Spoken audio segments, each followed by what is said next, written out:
Hello, and welcome to the podcast. I am Angelie. And I'm Sarah. Together with our team, we are Mountain Point Academy. We are so excited to share insights into education with you and hope that you can find value in these conversations geared toward fostering lifelong learners. Let's talk. Hey everyone, welcome to the podcast today. We are going to be talking about mental health. This is something that affects pretty much everyone in society today because we all have a brain and we all have our own things that we need to do for our own mental health. So today we just want to kind of bring some awareness to it, share some statistics so that we as a society can move toward better mental health resources for everyone. So we pulled some statistics from just various websites about mental health, specifically regarding adolescents, because it seems that's a pretty big majority of who is affected right now with, mental health issues. And so according to the ncpp.org, approximately 20% of adolescents have a diagnosable mental health disorder. And most of those first present during adolescence. So that's typically when these things are starting to emerge, is in the adolescent years. And then between 20 and 30% of adolescents have at least one major depressive episode before they reach adulthood. And then between 50 and 75% of adolescents with anxiety disorders, as well as impulse control disorders, also develop those during adolescence. So, growing up, I always heard, hey, adolescence is the time when your brain is developing. It's growing, you're learning all these things. There's so many factors that affect it. And so these statistics kind of just back that up. Hey, a lot of these things are forming in adolescence because that's where, your body's changing, your mind's changing, you're dealing with all these social situations.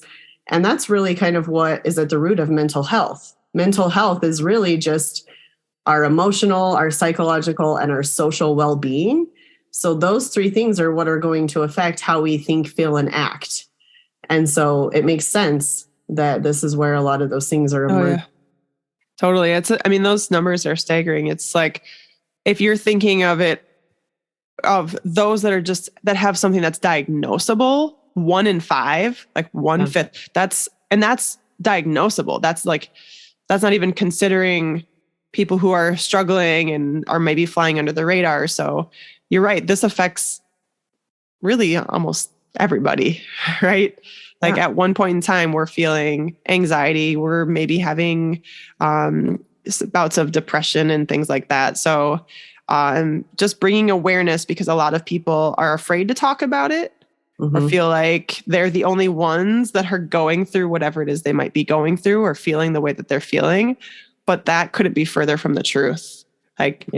Chances are quite a few people who you think have it all together and, are happy and joyful all the time are probably also either currently experiencing something similar that you are, or maybe have at one point in time.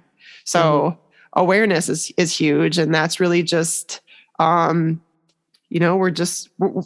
good to educate the public, educate people that this is a thing. It's worthy of being discussed because we all deal with it, and to kind of try to erase the stigma around it, because it's not a unique thing to you. Like, everyone is dealing with this. So it's okay to talk about it. Yeah. Well, and I think that, for so long it's been, and I'm not quite sure why society has stigmatized mental health, because, they say, oh, go to the doctor if you're diabetic. Oh, go to the doctor if you have epilepsy, go to the doctor if you have a broken leg. Like, those are all physical things that affect your body. Your brain is like the central communication for your whole body. So why would you not also go to a doctor to get help for that? 100%. Either medicine, therapy, whatever it is, like, that's also a part of your body that affects how you feel.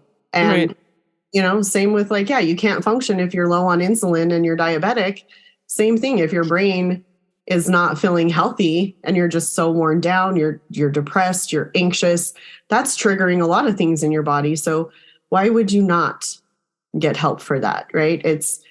I hate that that's kind of the stigma of, oh, I just have to hide it because I have to put up this face that everything's fine. But really it's like, but why? Like, you wouldn't ignore a broken leg. You wouldn't ignore if you were having seizures, like you would get the help. And so I don't know where it originated that, oh, you're crazy, or, oh, you're going to a therapist, like saying that like it's like a, ooh, but it's not. It's, you're taking care of how you feel. You're helping your brain health, which is going to help your overall health. Right.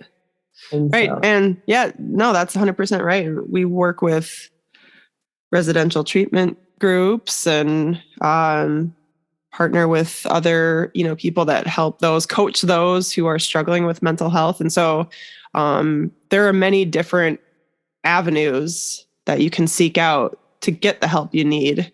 We just had an interview with somebody who uses Brazilian Jiu-Jitsu, for example, to help with mental health. And there are many ways to help heal trauma that you've experienced.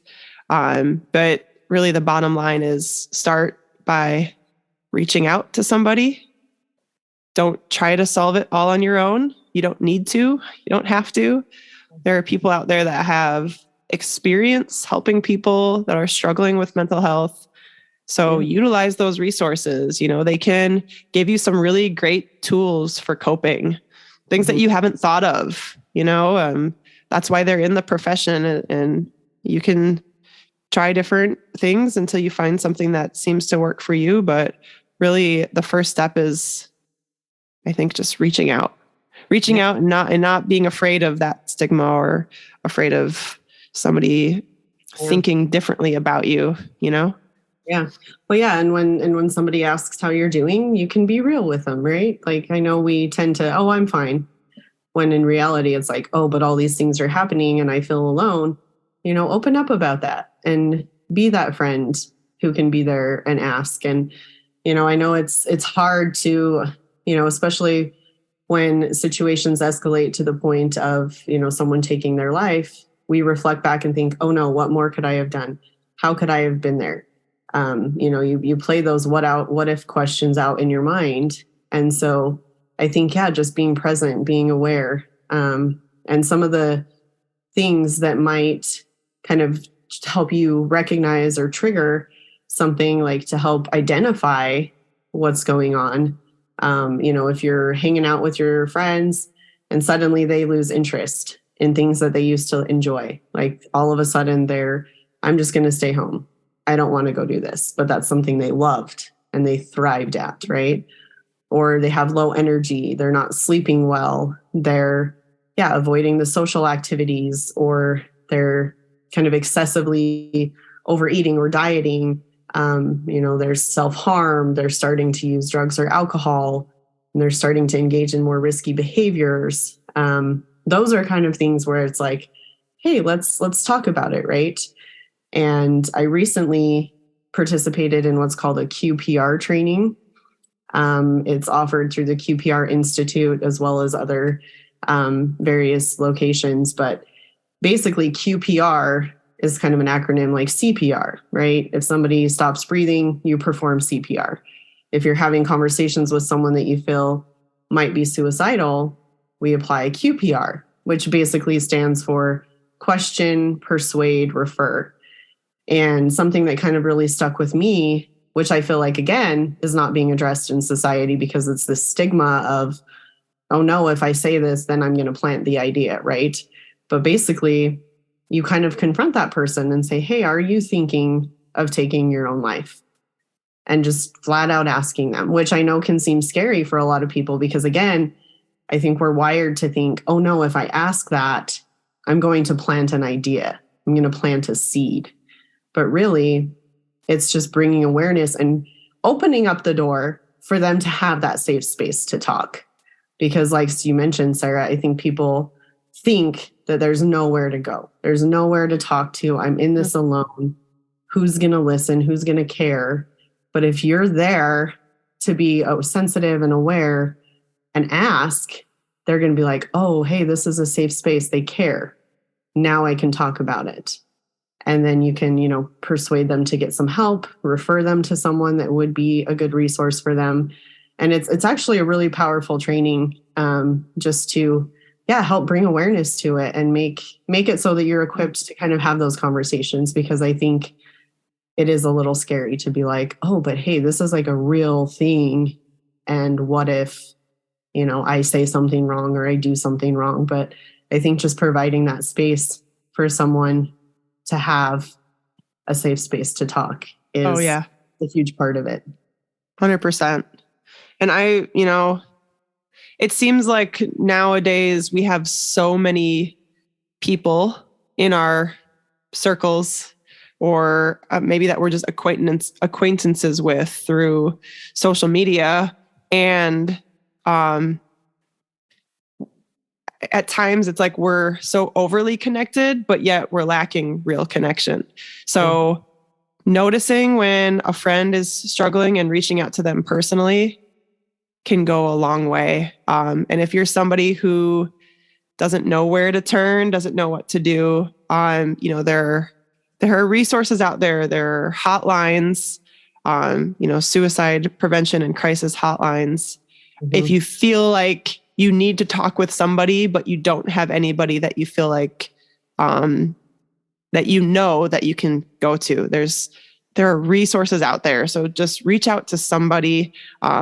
It's understandable if you feel like making a public post on Facebook doesn't seem like the appropriate way to go about it. And on the flip side, like I said, if you're the friend who recognizes that somebody's struggling, don't wait to reach out. Ask the tough question.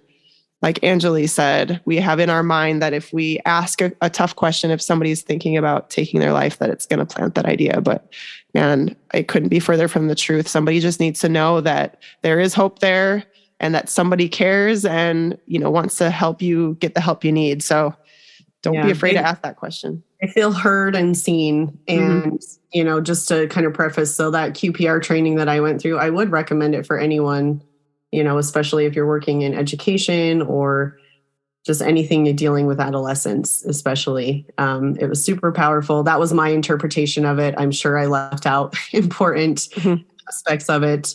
But yeah, like Sarah mentioned, there's a lot of resources. And I love that they changed the suicide prevention Lifeline to 988. That's easy to remember, right? Before it was this big, long, I don't remember the phone number. How am I going to, in a moment of crisis, call? So 988, for those of you that haven't heard, that's what they updated it to this year. So it's a quick, kind of like 911, right? It's that lifeline. So if you are feeling like you are alone or you need somebody to talk to, please reach out, right? You're not in this alone. All of us, like we've mentioned, there's been times in my life where I've struggled with depression, and I have, family members that have anxiety disorders and ADHD and just all sorts of things that can affect your overall mental health. And it's okay. We all have a brain, a mind. At some point, it's going to be affected. And kind of going back to the statistics we had shared before, they also mentioned that there was an estimated 49.5% of adolescents has had a mental health disorder at some point in their lives. So a lot of adolescents experience, positive mental health, but there are times where basically half are going to experience a mental health disorder and have struggles. So that's the majority, right? That's not the minority. That's most of us suffer with this.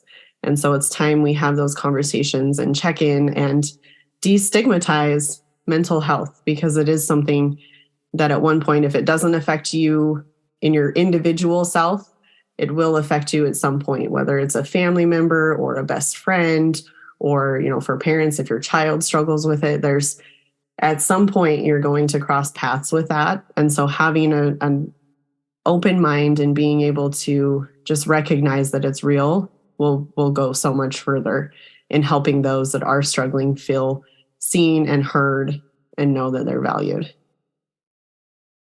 100%. And just one more thing that I'd like to say is that it affects so many areas in life. So if you just let something go, like if you're experiencing some of these things and you just feel like, you know what, I'm going to just write it out, see what happens. It's going to affect so many different aspects of your life, your relationships, your schoolwork, your social life, like everything. It's going to seep into every area of your life. And it's just going to make everything that much more difficult for you if you don't take the time to work on your mental health, right? You're never going to realize your own potential and your best self if you don't take the time to care about yourself. And if you need the help, get it. Do the things that you need to do. If you are experiencing great mental health, continue doing the things that are going to help you maintain that. You know, like physical activity, exercise, surrounding yourself with positive relationships, people who build you up, you know, and not tear you down. And like Angeli said with the quote, you know, even if you have great mental health at some point in your life, there's a great chance you're going to go through a point where you're struggling. So not only addressing it when it comes up, but just the prevention side of things too is important. If you feel like, hey, this doesn't apply to me right now, keep doing the things that you're doing to maintain that positive mental health. Yeah, so that you can stay in that good space. And something you mentioned, Sarah, was like surrounding yourself with positive influences. And I think in adolescence especially, that's super hard because we all just want to fit in. We all want everybody to think we're cool and not like the outsider and, oh, they think I'm weird or I get picked on because of XYZ. Well, guess what?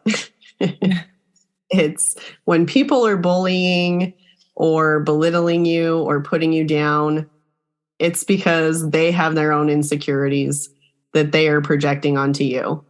And I know that is so hard to hear because even as an adult, it's hard to remember that sometimes of, oh, this is their issue that they're lashing out at me for, because it's so easy to internalize it and make it think, oh, but I'm the problem, or, oh, maybe I am what they're saying that I am.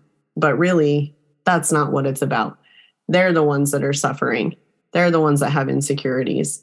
And so if we can remember that and kind of shrug off what other people think, that can help too. So yeah, finding those friends that are going to be supportive and say, hey, I appreciate you for all of your quirks and for who you are, because we all have different personalities. We're all unique.